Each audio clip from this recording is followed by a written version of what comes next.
I'm gonna start asking, after doing One Chance and obviously doing Begin Again, you seem to, there's a couple of movies now is combine kind of music and film at the same time. I was wondering what is it that attracts you to that particular area in cinema? Someone else said that and I've not really thought about it. Someone said, because like, you know, One Chance was about music and this is about music, and then Into the Woods, which comes out at Christmas, is a musical, and then I just shot this film called Kill Your Friends, which is about the music industry. I don't really know. It's not a conscious choice. It just sort of happens. It's not that I think I'm more attracted to them than not. Maybe I am. I don't know, but yeah, it is strange. But you have got a good voice. I was wondering, what song do you most enjoy singing? But don't worry, I'm not going to ask you to serenade me. There was a time in my life where I really used to think that I sounded almost exactly the same as James Morrison. You know, and he had that Broken Strings track. I used to sing. I mean, I'm a big car singer. I think I do my best singing in the car with the radio up loud. But then also, you know, my rap skills I think are second to none. I've got some rhymes in the locker, and in the car, I'm Jay-Z. You know, that's it. And of course, this film is about that kind of a real love for music and a real passion for music. I was wondering, what sort of band or musician do you feel most connects with you? What's your number one of all time? Leo Sayer. No, I'm joking. I mean, I don't know. I mean, for me, like, you know how old are you? 25. Okay, so you're a lot younger than me. So but like, people, there's like a generation above me who like love U2, right? And I think they're brilliant, but I never really felt like they're sort of my band. And then when that Parachutes album came out, I was like, oh God, this is it. This is my band. And I still feel that today, that they, I think, are probably my favourite band. But then, you know, I love it all, really. I really do. Like, the only music I don't like is house and metal. Yeah, I'm not a big fan of metal. Metal, I just think, oh, grow up. You know, oh, come on. You're 50. Cut your hair and get a job, you know? But everything else, I really love it, yeah.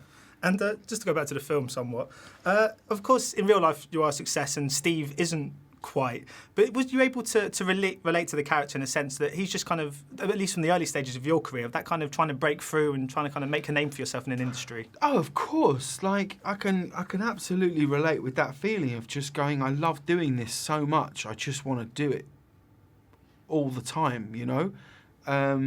But, you know, and it's so much of it is luck. Like, I really think all the time that like, he isn't, Steve, my character, he isn't very good, is the truth, and not really good enough.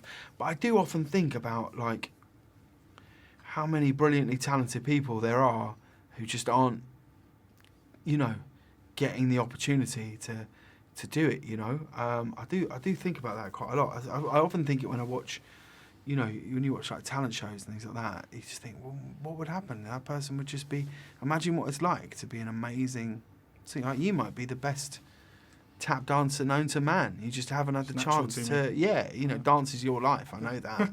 But you haven't had the chance to sort of fully recognise it, you know.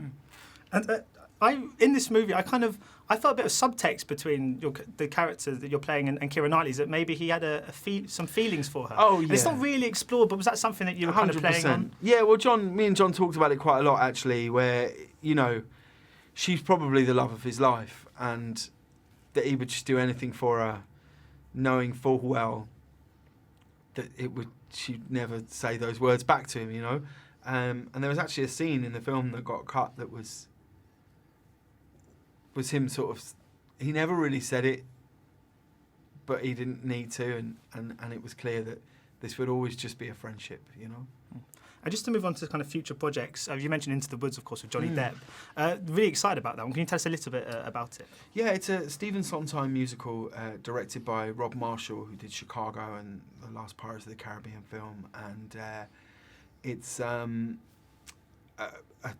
all of the Brothers Grimm fairy tales told together in one film and one story with two characters, which is my character and Emily Blunt's character, the baker and the baker's wife, sort of placed in the middle of those stories. So it's Little Red Riding Hood and Cinderella and Rapunzel and Jack and the Beanstalk are all in the one story, and it's one of my favourite musicals anyway, and so to have the chance to be in it at the moment that it's committed to film is almost too much for me to take. So my final question is, this is if you're ready for this one, if I'm your career pumped up. had to begin again, Oh God, yeah, yeah. what would you do differently? The lesbian vampire killers. I would not be in that film.